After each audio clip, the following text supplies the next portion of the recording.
tocou a minha boca e disse: eis que ela tocou os teus lábios. A tua iniquidade foi tirada e perdoado o teu pecado. Depois disto, ouvi a voz do Senhor que dizia: a quem enviarei? E quem há de ir por nós? Disse eu: eis-me aqui, envia-me a mim. Amém.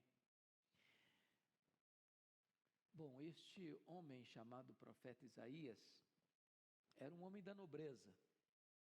Ele era um profeta palaciano.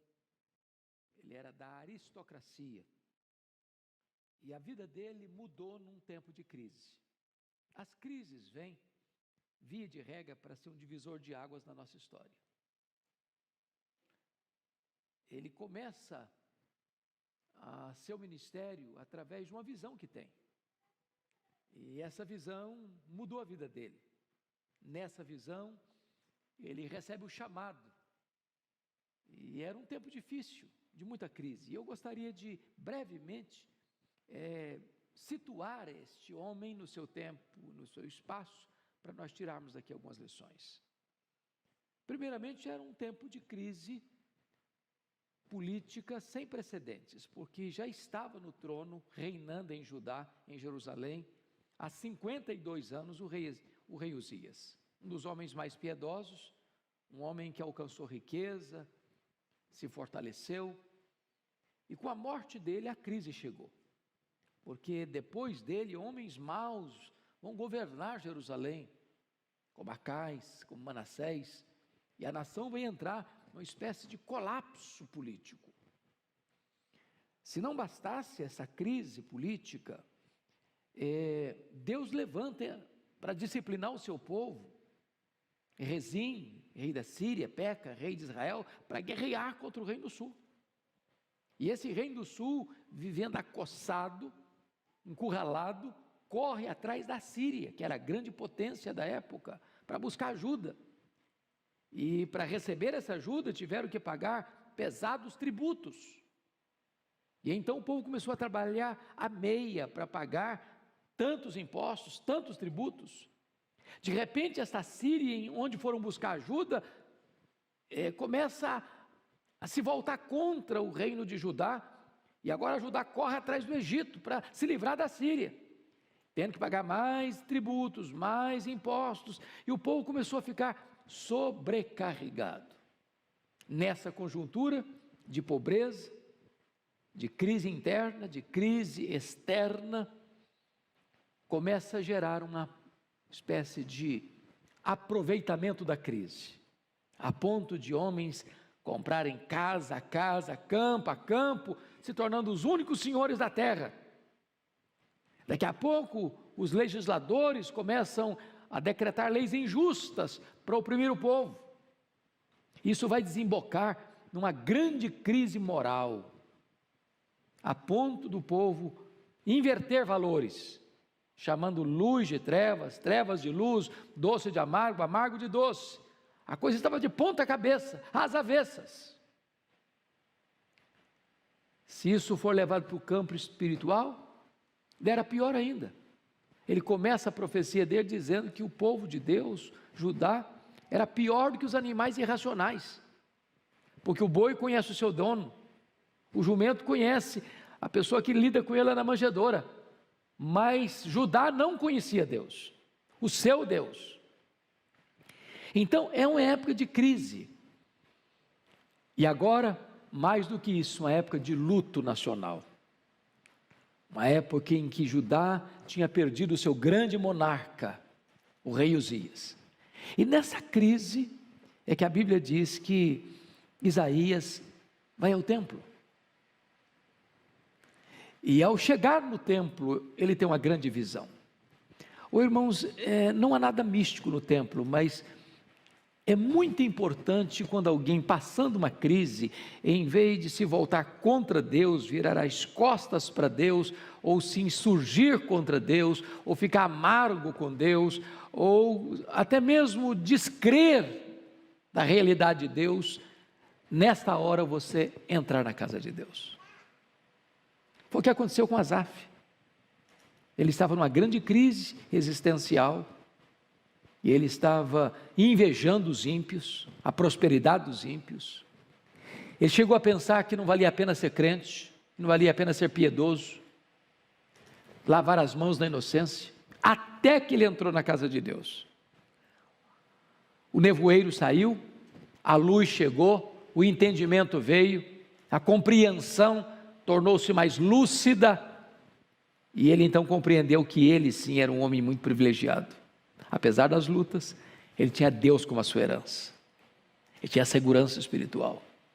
Os ímpios só tinham riqueza, e como dizia aí nosso mais contemporâneo, John Rockefeller, o homem mais pobre do mundo é aquele que só tem dinheiro. E nós poderíamos dizer, o homem mais rico do mundo é aquele que, embora talvez não possuindo nada, tem Deus. Deus é a sua riqueza, Deus é a sua herança. Pois bem, quando Isaías entra no templo, ele vai ter 3 visões bem claras. Primeiro, ele olhou para cima. E ao olhar para cima, ele vai descobrir algumas coisas muito importantes. Primeiro, ele vê Deus assentado num alto e sublime trono. Em outras palavras, a terra tem crise, os tronos da terra ficam vazios, mas o trono do céu jamais estará vazio. As crises da terra não abalam o trono do céu. Deus está assentado num alto e sublime trono. Ele tem o universo nas suas mãos, ele tem a história sob o seu controle, ele dirige as nações, ele governa a igreja, ele dirige a sua vida. Ele não é pego de surpresa, ele não fica em apuros. Pode ter luta aqui, pode ter crise aqui, pode ter desespero aqui, mas o trono de Deus é inabalável. Mas mais do que isso, quando ele olha para cima e vê Deus soberano, assentado no alto e sublime trono, ele vai ver também seres celestiais, os mais sublimes, os serafins, que estão ao redor do trono, e estão cantando, santo, santo, santo é o Senhor dos exércitos, toda a terra está cheia da sua glória. Não apenas ele é o Todo-Poderoso, mas ele é santo em sua essência. Quando você diz santo, você define. Quando você diz santo, santo, você enfatiza. Quando você diz santo, santo, santo, você coloca em grau superlativo. Na verdade, este é o atributo essencial de Deus. Você não vai encontrar na sua Bíblia assim, Deus é amor, amor, amor. Deus é bom, bom, bom. Deus é fiel, fiel, fiel. Deus é justo, justo, justo. Mas você vai encontrar Deus é santo, santo, santo. Porque todos os outros atributos de Deus são marcados pela santidade. O amor de Deus é santo, a ira de Deus é santa, a bondade de Deus é santa. Deus é santo na sua essência. E esse que está no trono é santo, santo, santo. É curioso que os próprios seres celestiais, que na descrição de Isaías tem 6 asas, com 2 cobriu o rosto, com 2 cobriu os pés, com 2 voava. Em outras palavras, eles usavam das 6 asas 4 para adorar e 2 para servir. Em outras palavras, primeiro você adora, depois você serve. Primeiro você se curva diante da majestade de Deus, então você se dispõe a fazer a sua obra. Não há missão sem adoração. Não há serviço sem você primeiro se prostrar diante daquele que é a majestade, que é santo, santo, santo.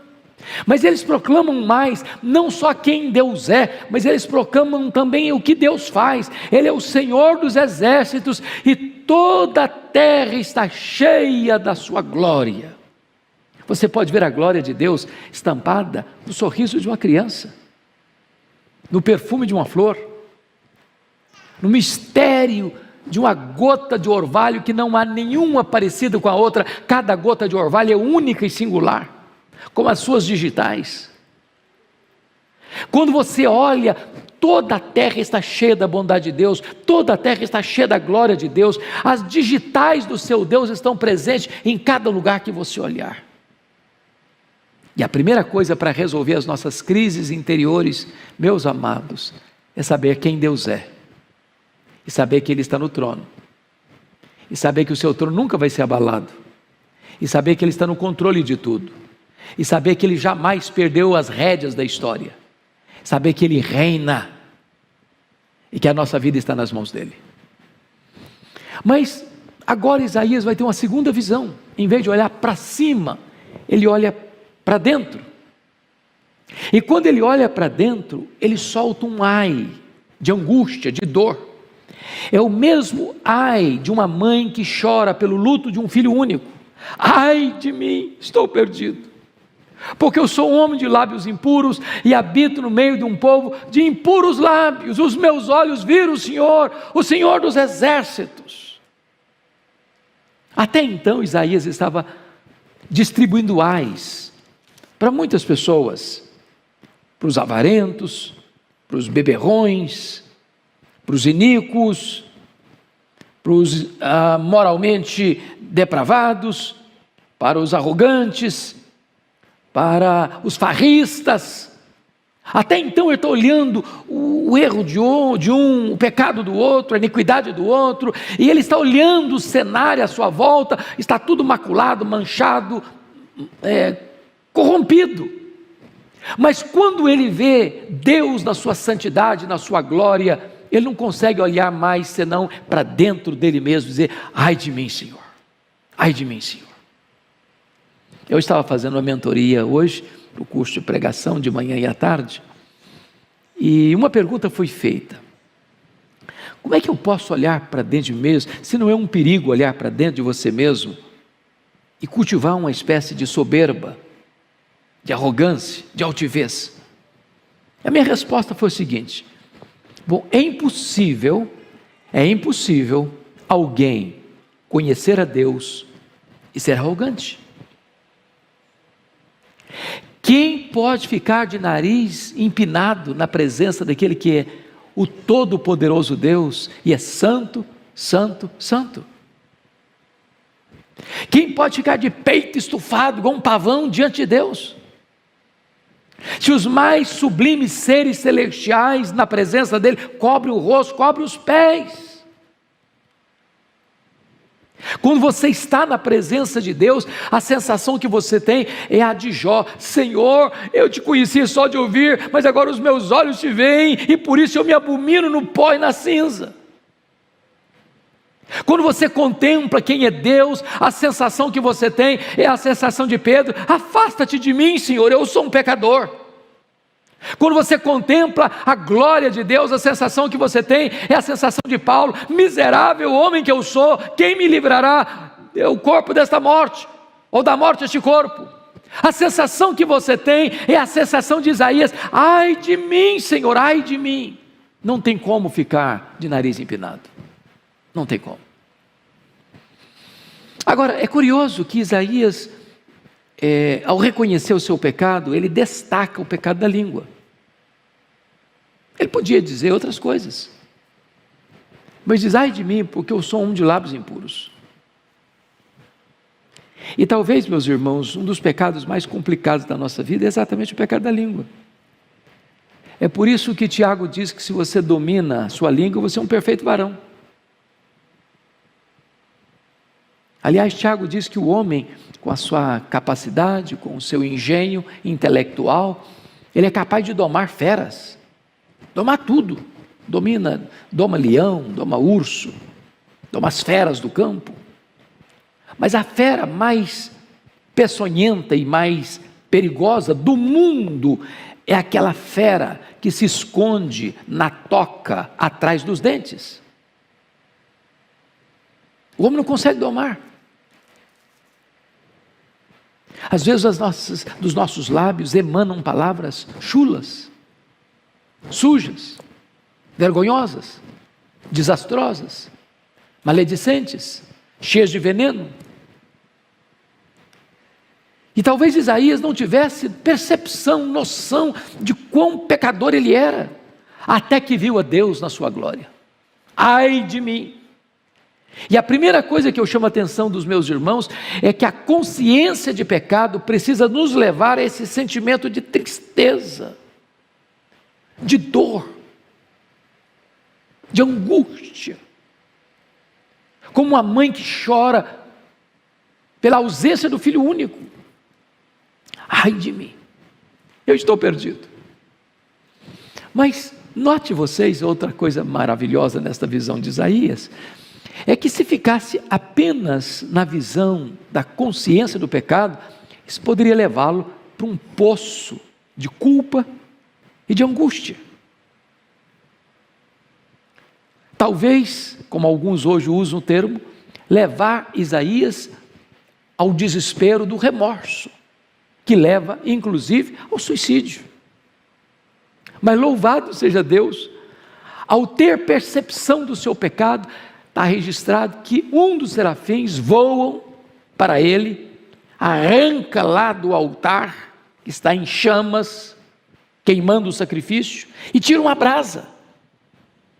E vai lá em Isaías, toca a sua boca, purifica os seus lábios, e proclama para ele: eis que os teus lábios, que a tua boca foi tocada, os teus lábios foram purificados, os teus pecados foram perdoados, está limpo, está purificado, não tem mais culpa, não tem mais pesar, não tem mais dor, não tem mais lamento, não tem mais ai.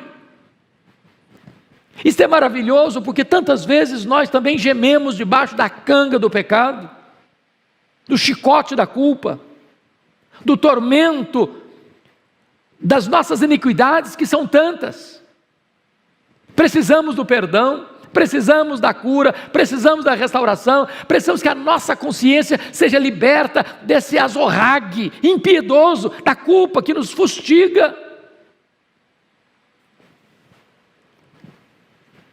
Como é precioso você receber o perdão. Como é precioso você tirar esse fardo das suas costas. Como é precioso você saber que o sangue de Jesus nos purifica de todo o pecado. Como é precioso você saber que quando você tem convicção de pecado e chega ao sincero arrependimento e à confissão, há imediatamente perdão e restauração, e tudo se faz novo. Mas agora, depois que ele tem esta visão de cima e de dentro, agora ele tem uma visão para fora. Do clamor de Deus e da necessidade do mundo. E se Deus é santo, santo, santo, se Deus é o Pai, é o Filho, é o Espírito Santo, a pergunta vem no plural: a quem enviaremos? Quem há de ir por nós? E nesse momento Isaías, cônscio da soberania de Deus, cônscio do perdão dos seus pecados, não se faz de surdo, não se faz de desentendido, ele se apresenta e diz: eis-me aqui, envia-me a mim. Note uma coisa, não há chamado sem perdão. Primeiro Deus purifica o pecado, depois Deus chama, depois Deus envia. Primeiro Deus trata conosco, primeiro Deus lida com o nosso coração, depois então Deus nos desafia a abraçarmos a sua obra. E hoje, num culto que nós chamamos de a grande comissão, é muito importante você entender que todo aquele que foi chamado é também um enviado. Todo aquele que foi reconciliado com Deus por intermédio de Jesus Cristo, agora é um ministro da reconciliação. Você não precisa ter um chamado místico, você precisa ouvir uma voz e obedecê-la. E eu quero desafiar você, meu irmão, a se colocar nas mãos de Deus, porque a necessidade existe, lá dentro da sua casa, lá na sua família, lá na sua parentela, lá no seu bairro, lá na sua empresa, lá no seu trabalho, lá na sua escola, lá onde você for, a necessidade está aí. A quem enviarei? Quem há de ir por nós? É você. É você. Não importa se você é jovem, não importa se você já é de idade avançada, o chamado é para você. E eu queria concluir só contando para vocês um fato da minha vida. Eu nasci já num lar cristão, e a minha mãe, na época que ela estava no estado adiantado da gravidez me esperando, o médico recomendou para ela: ou você sacrifica o bebê, tira o bebê, ou você morre. Não tem uma terceira via. Ou poupa a mãe, ou então a criança morre junto com a mãe. E a minha mãe tomou a decisão de não me sacrificar, mas de fazer um voto para Deus, dizer: Deus, se tu poupares a minha vida, eu consagro este filho para ti, para ser um pastor, um pregador da tua palavra. Deus ouviu a minha mãe, e eu nasci. E ela nunca me contou essa história. Ela era analfabeta, ela nunca assentou-se num banco de escola, mas era uma mulher sábia. Ela entendia que se ela me contasse isso, eu seria induzido a ser pastor e não chamado para ser pastor. E a minha conversão, embora tenha nascido dentro de um lar cristão, aconteceu na minha adolescência. E foi muito curioso, foi num domingo. E eu ia para a igreja, eu nunca deixei de frequentar a igreja, de ir para a igreja, mas meu coração não estava na igreja. Meu coração não estava na palavra, meu coração não estava em Jesus. Eu morava numa região rural, e na hora da escola bíblica dominical, a meninada da rua passava para ir para o campo jogar bola, e o meu coração ia com eles. Eu tinha vontade de estar lá. Se meu pai não me proibisse, eu ia para lá. E um dia, depois do culto da manhã, eu vou para uma casa de um amigo e estou escutando música e dançando sozinho. Aquela época de pular rock and roll, estou lá. Quando de repente, sem que ninguém falasse comigo, sem que escutasse uma voz celestial, sem que acontecesse nada místico, eu escutei uma voz: você está fora do seu lugar, isso aqui não dá prazer não, isso aqui não faz sentido não. Só Jesus pode preencher o vazio do seu coração. Naquele momento fui tomado de uma certeza da salvação, da vida eterna, uma alegria inundou minha vida, meu coração foi transformado radicalmente. Radicalmente. Procurei os irmãos, eu estudava na cidade do interior, fiz a minha pública profissão de fé e já era batizado de criança, sozinho, não tinha ninguém para me acompanhar na minha cerimônia de ser recebido. Depois, com 18 anos, fui eleito diácono. E eu, com fome da palavra, li a Bíblia com voracidade. Domingo à tarde, saía sozinho para os bairros, para os morros, batendo de porta em porta, falando de Jesus. Até o dia que me deu uma vontade imensa de falar, de pregar. E meu pai era presbítero da igreja lá, da roça do interior. Falei com ele: será que eles não deixam eu pregar não? Meu pai ficou muito espantado com o meu pedido. Falou: eu vou conversar com os outros presbíteros, se eles deixarem. Conversaram, me deixaram pregar. Eu confesso que eu preguei igual o Arival, 15 minutos. E com 15 minutos eu não tinha mais assunto para falar também não. E aí um outro convite, e aí as pessoas começaram a falar: olha, eu acho que você tem dom para pastor. Eu falei: de jeito nenhum, não quero nem saber disso. Meu sonho é ser político, eu quero ser político, eu quero ser advogado. Até o dia que eu estou conversando com um presbítero da igreja, muito querido, e eu disse assim para ele, falei: olha, eu na verdade, eu quero realizar meus sonhos. Eu quero ser um político de projeção, quero ser um advogado de projeção. Agora, quando eu terminar meus sonhos, e já no final da minha vida, eu quero ir para um seminário. Aí eu quero me preparar para os últimos dias da minha vida, eu pregar a palavra de Deus.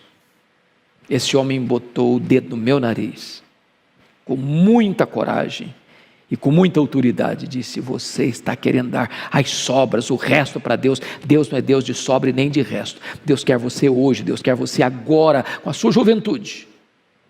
Ô, gente, eu não sei explicar, mas essa palavra entrou no meu coração como uma flecha, como uma bala. E ali, naquele momento, todas as minhas reservas acabaram, todos os meus sonhos acabaram, e uma alegria e uma convicção inabalável de que Deus estava me chamando para ser pastor. Larguei tudo para lá. Eu trabalhava na época na Emater, Ministério de Agricultura, e eu fui falar para o meu chefe que eu estava indo para o seminário. Ele falou: você é louco, você é um rapaz inteligente, você tem futuro, você não vai criar família, você não vai poder dar pão, roupa para sua família, você vai passar necessidade, larga a mão dessa ideia. Eu falei: não, eu vou ser pastor, eu quero ser pastor. O modelo que eu tinha de pastor lá da roça era pastor que cuidava de 4, 5 igrejas, que tinha 2 camisas, uma era remendada. Esse era o modelo que eu tinha, e era isso que eu queria. Eu sou pastor há 39 anos, nunca me arrependi um dia de ser pastor, nunca. Se eu tivesse 10 vidas, eu queria ser pastor nas 10. Atender o chamado de Deus é algo maravilhoso. E a voz de Deus cruza os séculos e chega hoje a você aqui, e a você que está me acompanhando. A quem enviarei? Quem há de ir por nós? Que você possa dizer: eis-me aqui, Senhor, envia-me a mim. Deus abençoe você.